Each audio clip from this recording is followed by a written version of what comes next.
Hello guys, నమస్తే. ఈరోజు మనం ఈ వీడియోలో పడుకోవడం వల్ల వచ్చే లాభాలు ఏంటివో తెలుసుకుందాం. అలానే బ్యాడ్మింటన్ ఆడడం వల్ల వచ్చే లాభాలు ఏంటివో తెలుసుకుందాం.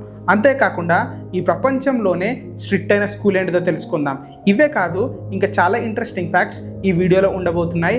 ఈ వీడియోని స్కిప్ చేయకుండా పూర్తిగా చూడండి. దానికంటే ముందు నా పేరు హనోక్. ఈ ఛానల్లో నేను ఇన్ఫర్మేటివ్ వీడియోస్ అలానే బయోగ్రఫీస్ చేస్తానండి. ఒకసారి ఛానల్ మొత్తం చెక్ చేయండి, చాలా ఇంట్రెస్టింగ్ వీడియోస్ ఉన్నాయి. నచ్చితే సబ్స్క్రైబ్ చేసి ఫాలో అవ్వండి. అంతకంటే ముందు ఈ వీడియోకి ఒక లైక్ చేయండి. లైక్ చేశారా? ఇంకా మన వీడియోలోకి వెళ్దాం. Fact number 1. ఈ స్కూల్ గురించి విన్న తర్వాత ఈ స్కూల్ కన్నా మా స్కూలే 100% బెస్ట్ అని చెప్పేసి మీరు ఫీల్ అవుతారు. ఈ స్కూల్ పేరు మిచైల్ కమ్యూనిటీ స్కూల్. ఇది యూకేలో ఉంటుంది. ఈ స్కూల్ ప్రపంచంలోనే స్ట్రిక్ట్ అయిన స్కూల్గా పరిగణిస్తారు. ఎందుకంటే ఈ స్కూల్కి కనుక మీరు 1 minute లేట్ వచ్చారనుకో మిమ్మల్ని 5 గంటల సేపు బయట నిలబెడతారు. అంతేకాకుండా మీరు క్లాస్లో ఉన్నప్పుడు మీరు టీచర్ని మాత్రమే చూడాలి. కాదని మీరు అటు ఇటు చూసారనుకో మీకు పనిష్మెంట్ ఇస్తారు. ఇంకా మీరు స్కూల్కి వస్తున్నప్పుడు పెన్ను, పెన్సిల్, స్కేల్ ఏదన్నా బై మిస్టేక్లో మర్చిపోయారనుకో దానికి కూడా పనిష్మెంట్ ఇస్తారు. ఇంకా లంచ్ టైంలో ఏదైనా ఖాళీగా వదిలేస్తారంటే లేదు, తినే టైంలో కూడా టీచర్స్ వచ్చి పక్కన కూర్చొని మీతో పాటు తింటారు. హే చింటూ, ఈరోజు చికెన్ కర్రీ తీయలేదా ఏంటని. ఇంకా పిల్లలకి ఇక్కడ క్లీనింగ్ అది కూడా చేపిస్తారు. అంతేకాకుండా పిల్లలు కారిడార్లో మాట్లాడడం నాట్ అలౌడ్. అలానే క్లాస్ రూమ్లో మాట్లాడడం కూడా నాట్ అలౌడ్. ఒకవేళ మాట్లాడాలనంటే టీచర్ పర్మిషన్ తీసుకోవాలి. ఎందుకు ఇదంతానంటే పిల్లలకు డిసిప్లిన్, మేనర్స్ అది నేర్పించాలని చెప్పేసి ఇలా చేస్తున్నామని చెప్పేసి అక్కడ ఉన్న ప్రిన్సిపల్ చెప్పింది. ఇప్పుడు చెప్పండి, ఈ స్కూల్ బెటరా మీ స్కూల్ బెటరా? కింద కామెంట్ చేయండి. ఇంకా నెక్స్ట్ ఫ్యాక్ట్లోకి వెళ్దాం. మీరు చాలాసేపు పడుకుంటున్నారా? అయితే ఈ వీడియో మీకోసమే. ఎందుకంటే చాలాసేపు పడుకోవడం వల్ల వచ్చే లాభాలు ఏంటియో ఇప్పుడు చెప్పబోతున్నాను. చాలాసేపు పడుకోవడం వల్ల మీకు క్యాన్సర్ వచ్చే ఛాన్స్ చాలా తక్కువ ఉంది. అంతేకాకుండా మీకు హార్ట్ అటాక్ వచ్చే ఛాన్స్ కూడా చాలా తక్కువగా ఉంది. మీరు చాలాసేపు పడుకున్నారనుకో మీ ప్రొడక్టివిటీ పెరుగుతుంది, అలానే మీ కాన్సన్ట్రేషన్ పెరుగుతుంది, ఇంకా మీ బాడీ కూడా చాలా మంచిగా రికవర్ అవుతుంది. ఇంకా మీరు చాలాసేపు పడుకోవడం వల్ల మీకు డయాబెటీస్ వచ్చే ఛాన్స్ చాలా తక్కువ ఉంది. అందుకే నేను రోజు ఎక్కువసేపు పండుకుంటా.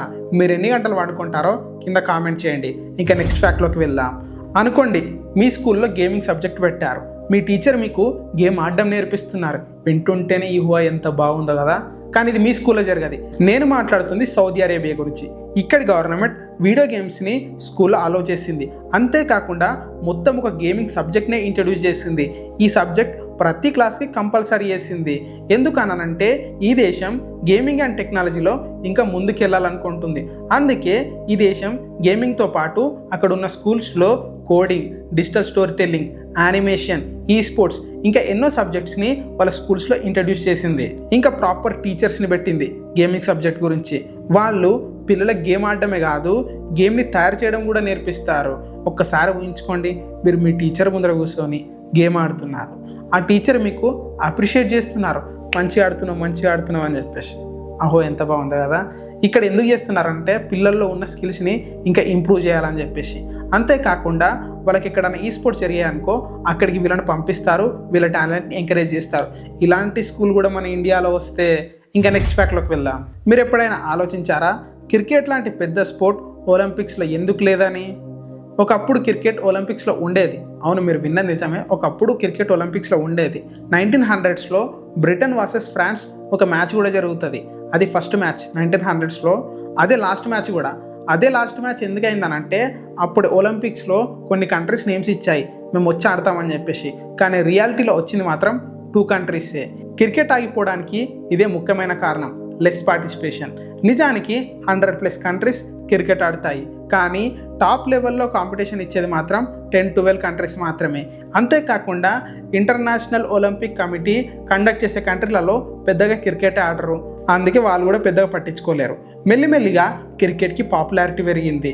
కానీ ఇక్కడ ప్రాబ్లం ఏంటిదనంటే క్రికెట్ ఆడాలంటే స్పెషల్గా క్రికెట్ గురించే ఒక స్టేడియంని బిల్డ్ చేయాలి. కానీ ఒలింపిక్ కండక్ట్ చేసే కొన్ని కంట్రీస్లలో అసలు క్రికెట్ ఆడరు.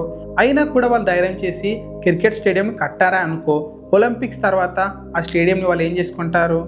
ఇదే ప్రాబ్లం కాదు. క్రికెట్ అనేది చాలా పెద్ద గేమ్. ODI ఫార్మేట్ అనుకో 7 to 8 hours ఆడతారు. ఇంకా టెస్ట్ మ్యాచ్ అంటే 4 to 5 days ఆడతారు. అందుకే ఇన్ని రోజులు ఒలింపిక్స్లోకి తీసుకురావడానికి దీని గురించి ఆలోచించారు. కానీ ఎప్పుడైతే T20 ఫార్మేట్ వచ్చిందో అది 3 నుంచి 3.5 hours మాత్రమే ఆడతారు. అప్పటి నుంచి ఒలింపిక్స్లోకి మళ్ళీ క్రికెట్ని తీసుకొని రావాలని చెప్పేసి చర్చలు నడిపించారు. ఫైనల్గా ఈ 2028లో క్రికెట్ మళ్ళీ ఒలింపిక్స్లోకి రాబోతుంది. ఇంకా నెక్స్ట్ ఫ్యాక్ట్లోకి వెళ్దాం. ఈ విషయం నాకు ముందే తెలిస్తే ఈరోజు నేను లక్షాధికారిని కాదు కోటీశ్వరని అయిపోతుంటే. ఈ భూమి మీద ఎలాంటి జాబ్స్ ఉన్నాయనంటే ఆ జాబ్స్ గురించి ఎవ్వరికి కూడా తెలియదు. మొట్టమొదటి జాబ్ వీడియో టెస్టింగ్ జాబ్. పెద్ద పెద్ద కంపెనీస్ అన్నీ ఎలాంటి వాళ్ళని హైర్ చేసుకుంటాయనంటే వాళ్ళు జస్ట్ మంచిగా గేమ్ ఆడి ఆ గేమ్లో ఉన్న ప్రాబ్లమ్స్ చెప్పాలి, అంతేకాకుండా ఈ గేమ్లో మీరు ఇది ఇంప్రూవ్ చేసుకోవాలి అది ఇంప్రూవ్ చేసుకోవాలని చెప్పేసి ఫీడ్బ్యాక్ ఇవ్వాలి. దీనికే వాళ్ళకు per month 3 to 5 lakhs salary ఇస్తారు. గేమ్స్ ఆడితే ఇంత శాలరీ ఇస్తారా? ఇంకా రెండవదిగా లాగో బిల్డర్స్. వీళ్ళు ఏం చేస్తారనంటే చిన్న చిన్న ముక్కలను తీసుకొని పెద్ద పెద్ద బిల్డింగ్ మోడల్స్ లాగా డిజైన్ చేస్తారు. వీళ్ళని డైరెక్ట్గా లాగో కంపెనీని హైర్ చేసుకుంటుంది. వీళ్ళకి per month 4 to 5 lakhs salary ఇస్తారు. ఇంకా మూడవదిగా లగ్జరీ హోటల్ ఇన్స్పెక్టర్. వీళ్ళేంటంటే ఒక నార్మల్ గెస్ట్ లాగా ఒక లగ్జరీ హోటల్కి వెళ్ళేసి వాళ్ళ సర్వీస్కి రేటింగ్ ఇవ్వాలి. ఎలాగనంటే మీ ఫుడ్ బాగుంది, మీ సర్వీస్ బాగుంది, మీ స్టాఫ్ బాగుంది అని చెప్పేసి రేటింగ్ ఇవ్వాలి. దానికి వీళ్ళకు కొన్ని ల్యాక్స్లో పే చేస్తారు. ఇంకా నాలుగవదిగా చాక్లెట్ టేస్టర్. వీళ్ళు ఏం చేయాలనంటే చాక్లెట్ల మీద చాక్లెట్లు తిని ఆ కంపెనీకి ఫీడ్బ్యాక్ ఇవ్వాలి, ఆ చాక్లెట్లు ఏం తక్కువైందని చెప్పేసి. దానికి వీళ్ళకు 5 to 6 lakhs శాలరీ వస్తుంది. వీటిలో మీరు ఏ జాబ్ చేయాలనుకుంటున్నారు కింద కామెంట్ చేయండి. ఇంకా నెక్స్ట్ ఫ్యాక్ట్లోకి వెళ్దాం. మీరు ఎప్పుడైనా ఆలోచించారా, మన సోలార్ సిస్టంలో ముందు 9 ప్లానెట్సే ఉండేవి ప్లూటోతో కలిపి. ఇప్పుడు 8 ప్లానెట్సే ఉన్నాయి. ప్లూటోని తీసేశారు. అసలు ప్లూటో ఏ పాపం చేసిందని ప్లూటోని తీసేశారు? అసలు ఏం జరిగింది రండి తెలుసుకుందాం. ప్లూటోని 1930లో కనుగొన్నారు. ఈ ప్లూటో సన్కి చాలా దూరంగా ఉంటుంది, అందుకే చాలా చల్లగా ఉంటుంది. మొదట్లో సైంటిస్టులు ఈ ప్లూటో చాలా పెద్దగా ఉంటుందని అనుకున్నారు. కానీ కాలం గడుస్తున్న కొద్దీ టెక్నాలజీ పెరిగింది. టెక్నాలజీ పెరిగాక సైంటిస్టులకు ఏమర్థమైందంటే ఈ ప్లూటో చాలా చిన్నగా ఉన్నదని చెప్పేసి అర్థమైంది. ఎంత చిన్నగా ఉంటుందనంటే మన మూన్ కన్నా చిన్నగా ఉంటుంది. కానీ ప్రాబ్లం చిన్నగా ఉండడం కాదు, ప్రాబ్లం ఏంటిదనంటే ప్లూటో సైజులోనే ఇంకా వేరే చాలా ప్లానెట్స్ ఉన్నాయి. అప్పుడు సైంటిస్టులకి బుర్ర పాడైపోయింది, ఇన్ని ప్లానెట్స్ ఉన్నాయేంటి అని చెప్పేసి. అప్పుడు సైంటిస్టులు ఏం చేశారనంటే వాట్ ఈస్ ప్లానెట్ అని చెప్పేసి ఒక క్వశ్చన్ వేసుకున్నారు. దానికి ఒక కొత్త డెఫినేషన్ ఇవ్వాలనుకున్నారు.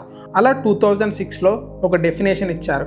ఏంటంటే ప్లానెట్ అనేది సన్ చుట్టూ తిరగాలి, ప్లూటో కూడా తిరుగుతుంది. ఇంకా రెండవది ఏంటిదనంటే ప్లానెట్ రౌండ్ షేప్లో ఉండాలి, ప్లూటో కూడా ఉంటుంది. ఇంకా మూడవది ప్లానెట్కి సెల్ఫ్ గ్రావిటీ ఉండాలి, అంటే తన చుట్టూ తిరిగే వాటిని లాక్కోవాలి లేదా తన చుట్టూ తిరిగేలా చేసుకోవాలి. ప్లూటోకి ఈ ఒక్క క్వాలిటీ ఉండదు, అందుకే ప్లూటోని ప్లానెట్స్ లిస్ట్లో నుంచి తీసేశారు. ఇంకా నెక్స్ట్ ఫ్యాక్ట్లోకి వెళ్దాం. బ్యాడ్మింటన్ ఆడడం వల్ల వచ్చే లాభాలు ఏంటివో తెలుసుకుందాం. సైంటిస్టులు చాలా రీసెర్చ్లు చేసి ఒక విషయాన్ని కనుగొన్నారు. రాకెట్ స్పోర్ట్స్, బ్యాడ్మింటన్, టెన్నిస్ ఎవరైతే ఆడతారో వాళ్ళు నార్మల్ మనుషుల కన్నా ఎక్కువ బతుకుతారని. ఎందుకంటే ఈ రాకెట్ స్పోర్ట్స్, బ్యాడ్మింటన్ ఆడేటప్పుడు మొత్తం మన బాడీ అండ్ బ్రెయిన్ పెట్టి ఆడాలి. అలానే రాకెట్ స్పోర్ట్స్ ఆడడం వల్ల మన హార్ట్ హెల్త్ మంచిగా అవుతుంది, మన మజిల్ స్ట్రెంత్ పెరుగుతుంది, మన ఫ్లెక్సిబిలిటీ పెరుగుతుంది. అలానే ఈ రాకెట్ స్పోర్ట్స్ ఆడుతున్నప్పుడు మన బ్రెయిన్లో కొన్ని పార్ట్స్ చాలా బాగా డెవలప్ అవుతాయి. ఇవన్నిటి వల్ల నార్మల్ పీపుల్ కన్నా ఈ రాకెట్ స్పోర్ట్స్ అంటే బ్యాడ్మింటన్, టెన్నిస్ ఆడేవాళ్ళు 9 to 10 years ఎక్కువ బ్రతుకుతారు. ఇంకా నెక్స్ట్ ఫ్యాక్ట్లోకి వెళ్దాం. మనం ఏరోప్లేన్లో వెళ్తున్నప్పుడు మన ఫోన్లో ఏరోప్లేన్ మోడ్ని ఎందుకు ఆన్ చేసుకోవాలి? ఎందుకు ఆన్ చేసుకోవాలనంటే ఏరోప్లేన్ గాల్లో ఉన్నప్పుడు పైలట్ కింద ఉన్న ఎయిర్పోర్ట్ తోటి కనెక్ట్ అయి ఉంటాడు. వాళ్ళు పైలట్కి గైడ్ చేస్తూ ఉంటారు అనమాట, అది ఇది అని చెప్పేసి. అలాంటి టైంలో మనం కనుక ఏరోప్లేన్ మోడ్ని ఆన్ చేయలేదనుకో మన ఫోన్ టవర్కి కనెక్ట్ అవ్వడానికి ట్రై చేస్తుంటుంది. ప్లేన్ చాలా ఫాస్ట్గా వెళ్తుంటుంది, మన ఫోన్ కూడా కిందున్న టవర్స్ తోటి చాలా ఫాస్ట్గా కనెక్ట్ అవ్వడానికి ట్రై చేస్తుంటుంది. అలాంటి టైంలో పైలట్ యొక్క సిగ్నల్స్, మన ఫోన్ యొక్క సిగ్నల్స్ రెండు మిక్స్ అయ్యాయి అనుకో పైలట్కి కరెక్ట్ గైడెన్స్ దొరకదు. దానివల్ల ప్లేన్కి ప్రమాదం అయ్యే ఛాన్స్ చాలా ఎక్కువ ఉంటుంది.